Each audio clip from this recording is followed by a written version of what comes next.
The School Board of Palm Beach County recently approved its 2018 budget. Let's take a closer look at understanding how the 11th largest school district in the country operates.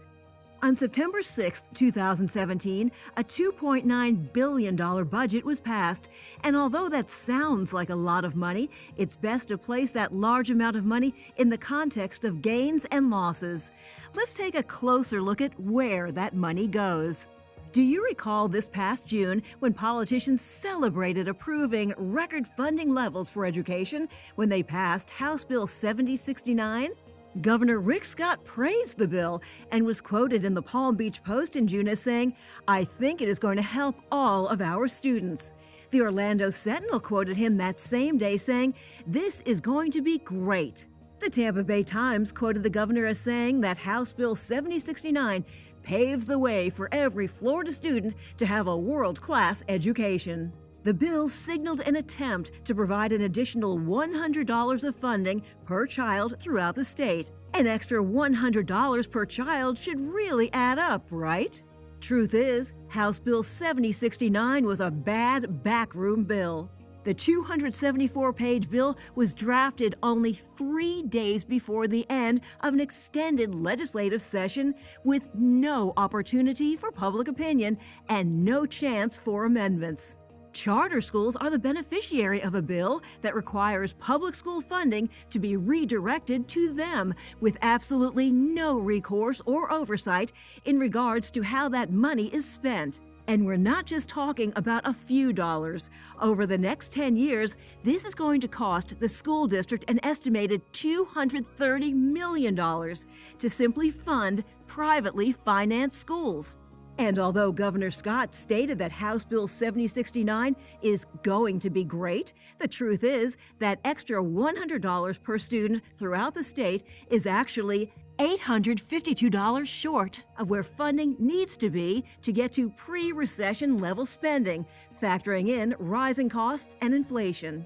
When we consider the total budget, it's best to think of it as 4 quarters: capital, special revenue, debt, and by far the largest amount, operations, with $1.86 billion. This covers the cost of nearly 20,000 employees, training, utilities, and other day-to-day expenses. Salary and benefits alone total $1.3 billion, or 71% of the total school district budget. There were some real positives to address in the 2018 operating budget. $22 million was placed in a salary reserve for employee salary considerations in an effort to hire and retain highly qualified teachers. More than 600 jobs in art, music, physical education instruction, choice, and career academies were funded with $45.6 million through the operating budget. However, growth comes with cost, and it's important to highlight the standard operating costs are $33 million above the 2017 budget. This was due to a couple of factors, most notably a growth of 1,600 students deciding the public school system is their best choice. 183 school-based jobs were created for this calendar year, which added an additional $11.9 million in salary and benefit costs. There were other significant increases for employee costs in the operating budget that contributed to the rise over last year's budget. Health insurance costs rose by $5 million and added an additional $1 million in workman's comp and general liability insurance. There is $24 million in additional salary and benefits and another $4 million increase to retirement accounts as a result of legislative-approved rate increases. It's important to remember that whatever amount of money that sits in one pot, like capital budget, generally cannot be simply shifted over to another area like the operating budget unless for eligible maintenance expenditures. Special revenue is a section of the budget that accounts for all federal, state, and local grants that are restricted and meant only to be used for a specific purpose. This includes the School Food Service Program with a budget of $120.8 million in order to serve more than 30 million meals in one school year. The capital budget encompasses buildings, improvements, and technology upgrades. Because of the penny sales tax that passed in November of 2016, $818 million has been allocated for this year's budget. $536 million has been committed to capital projects and another $96.8 million to fund capital activities in the general fund. Massive projects such as financing new construction and major improvements to more than 180 campuses does mean debt is generated. $171 million has been committed to the debt service budget, which is used to pay principal and interest payments. And although these are big numbers, we understand that every cent counts. More than $14 million slipping through to charter schools doesn't help.